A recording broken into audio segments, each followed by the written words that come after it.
মোৰ নাম মনিন্দ্ৰ ৰাজবংশী। মোৰ ঘৰ ওদালগুৰি জিলাৰ ১ নং সোণাজুলি নিবাসী আৰু মোৰ ঘৰ ১ নং সোণাজুলি নিবাসী হয়। আৰু দেউতা, ভাইটি, মই ৩জন পৰিয়াল। মোৰ দেউতা এজন সাধাৰণ ঠেলা চালক আৰু দেউতাই বিগত বছৰৰ পৰা মোক পঢ়া শুনাত আৰু বাকী সকলো কামতে মোক সাহস হিচাপে সহযোগ কৰিছে আৰু দেউতাৰ চাপোৰ্টতে মই আজি ইমানখিনি আহিবলৈ পাইছোঁ। প্ৰথমে মই দেউতাক বহুত ধন্যবাদ জ্ঞাপন কৰিছোঁ। তেখেতে মোৰ জীৱনটোক লৈ বা ঘৰখনক লৈ যিখিনি মোক লৈ সাহস হিচাপে থিয় দিয়ে, মোক সদায় সহায় সহযোগ কৰিছে, ছাপোৰ্ট কৰিছে। তাৰ বাবে মই দেউতাক বহুত ধন্যবাদ জ্ঞাপন কৰিছোঁ। আৰু দেউতাৰ ছাপোৰ্টৰ বাবে হয়তো আজি মই এইখিনি সক্ষম বা সফলতা অৰ্জন কৰিবলৈ সক্ষম হৈছোঁ। এই ক্ষেত্ৰত মই প্ৰথমে দেউতাৰ লগতে মোৰ ভাইটিকো বহুত ধন্যবাদ জ্ঞাপন কৰিছোঁ।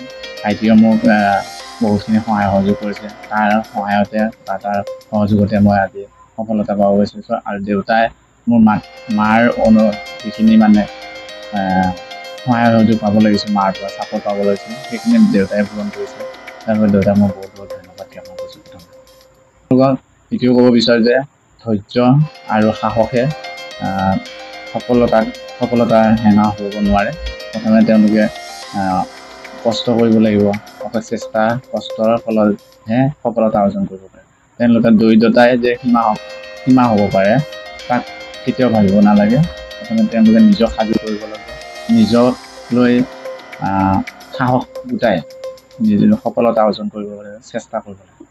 বিগত মই ২ বছৰ ধৰি নিযুক্তি প্ৰক্ৰিয়াৰ বাবে যি এডভাৰটাইজমেণ্ট ওলাই দিছিল বিগত ২ বছৰত, তেতিয়াৰ পৰাই মই পুৱা গধূলি ৰাতি অধ্যয়ন কৰিছিলোঁ, ৰাতিপুৱা দৌৰিছিলোঁ, আবেলি দৌৰিছিলোঁ, শাৰীৰিকভাৱে মানসিকভাৱে বহু কষ্ট কৰিছিলোঁ।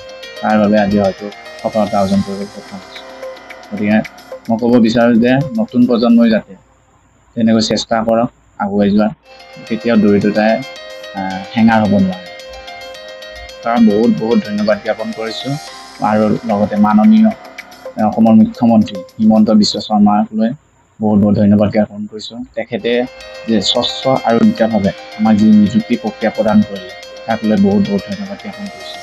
যে আমি এটকাও নিদিয়াকৈ তেওঁলোকে আমাক নিযুক্তি প্ৰক্ৰিয়া প্ৰদান কৰিছে, তাক লৈ ধন্যবাদ জ্ঞাপন কৰিছোঁ। যাতে অসম চৰকাৰ তথা অসমৰ মুখ্যমন্ত্ৰী হিমন্ত বিশ্ব শৰ্মাই আগন্তুক দিনতো এনেকৈ স্বচ্ছ আৰু নিকাভাৱে নিযুক্তি প্ৰক্ৰিয়া প্ৰদান কৰে।